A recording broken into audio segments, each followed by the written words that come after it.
Olá pessoal, meu nome é Luciano, sou professor de Geografia e hoje eu vim aqui comentar sobre a correção da semana 2 do PET 1, né, do terceiro ano do ensino médio.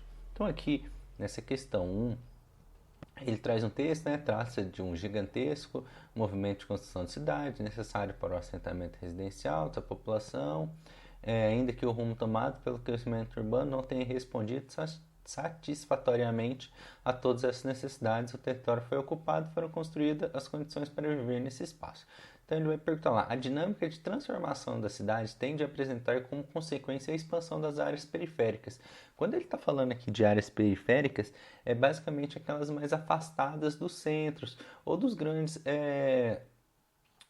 bairros, né, que tem serviço, tem as indústrias. E sempre quando estiver falando isso sobre expansão, está muito relacionado a essa questão da especulação imobiliária, né?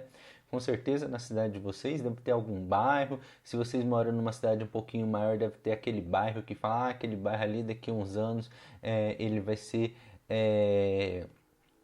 um bairro onde os terrenos eles vão ficarem mais caros porque tende a se valorizar. Então, quando está falando dessa questão da expansão, vai também estar relacionado a esse crescimento da população, ok? Porque se está tendo lugares para se expandir, as pessoas elas vão estarem buscando ir para lá e aí vai atrelar essa questão de sempre onde tem a oferta, né? Onde tem a oferta e a demanda, o preço ele vai subir, né? Vai ter essa especulação. Então aqui no caso essa questão 1, a alternativa correta seria esse crescimento da população urbana e o aumento da especulação imobiliária, ok? Passando para 2, na atual fase da urbanização mundial, podemos afirmar que os principais tipos de aglomerações urbanas atualmente existentes, ou seja, aquelas cidades que estão no topo da hierarquia, sempre que estiver falando sobre topo de hierarquia e estiver falando das cidades, ou até mesmo de qualificação das cidades, já podemos ir direto aqui ó, na questão das cidades globais, certo? Então, quando estiver falando sobre topo de hierarquia, cidades que são altamente qualificadas, que têm pesquisa, tecnologia avançada, que são as cidades globais, certo? Então, ali a 2 aí. A 3 é o processo em que as indústrias estão concentradas em uma metrópole ou área metropolitana, migram para zonas com menores índices de adensamentos urbanos e problemas relacionados. Então aqui ó, vê que está falando um pouco da questão da metropolização e está vendo que está ocorrendo um processo de tentar não continuar esse processo. Ok? Dá para perceber, tá? Metrópole, então você está tentando migrar, então você está tentando sair daquela área, que seria, né, como ele fala aqui, o fenômeno acima descrito, chamado quê? De desmetropolização, que é a alternativa D, certo? A 4 ele dá um textinho aí, né? E fala: a problemática apontada pelo texto acima se relaciona com o conceito de. Vamos lá. Dados revelam que, na maioria das grandes metrópoles brasileiras, o maior número de pessoas leva mais tempo em seu deslocamento cotidiano. Então, aqui um pouco relacionado, né, com aquela primeira questão sobre o ponto da periferização, né, que é aquelas áreas que são mais afastadas do centro, né, e que tendem a ser muitas vezes áreas mais pobres, né, que não tem tanta infraestrutura, e que as pessoas elas vão para lá porque às vezes está mais barato, né, às vezes é o único lugar que está tendo para morar também, né? E aí quando ocorre isso de uma cidade que às vezes é mais importante, o preço pode aumentar e ocorre também, né?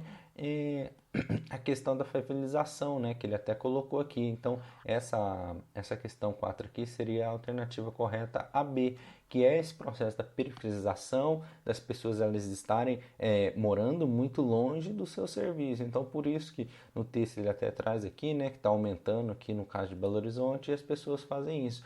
Em Belo Horizonte mesmo, muitas pessoas até optam por morar nos municípios pertos, né, nos municípios próximos, que são aqueles municípios mais baratos, e aí vão passar mais tempo andando de ônibus, né? Andando.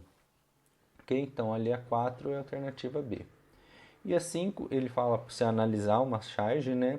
E indicar as principais características do processo de urbanização. Pela charge já conseguimos ver, né? Que está dando um chute nas casas aqui. Então vamos lá, eu coloquei que a maior característica é o crescimento vertical, em que as casas passam a ser mais raras. Então as casas elas vão passar a ser mais de bairros luxuosos, né? Aquelas pessoas que vão querer fazer casa para ter um conforto maior, né? E para as favelas, né? Que são aquelas pessoas que não vão ter condições de fazer algo muito grande. Passando a dar espaço para os prédios que suportam mais pessoas e ao mesmo tempo passam, né? É, e ao mesmo passo que sobrecarregam as infraestruturas públicas, como trânsito, saúde e educação. Então aqui é lembrar que os prédios eles vão abrigarem mais famílias, né? E nem sempre os bairros eles estão preparados para isso. Então às vezes a dona da construtora comprou os terrenos ali, comprou até uma casa antiga, demoliu e foi construir um prédio. Aquele bairro ali nem sempre nem sempre, né, na existência ele suportou o tanto de pessoas que com a chegada do prédio ele vai ter que suportar. Então o trânsito principalmente é uma das características mais evidentes, começa a pegar a questão das escolas também. Então muitas vezes acontece de salas super cheias, né? Porque aquele bairro ali não era para ter o tanto de pessoas que tem. Então uma sala que era para ser de 30 alunos, ela passa a ser de 40 alunos. E a saúde também, né? Não suporta o, o ritmo de atendimento. Então, muitas vezes vai faltar, né, médico para atender aquela demanda. Enquanto um só antigamente dava conta, atualmente com um ele não vai conseguir suportar, ok? Então é basicamente isso. Espero que vocês tenham gostado. Qualquer dúvida, podem comentar. Do mais, bons estudos e tchau, tchau.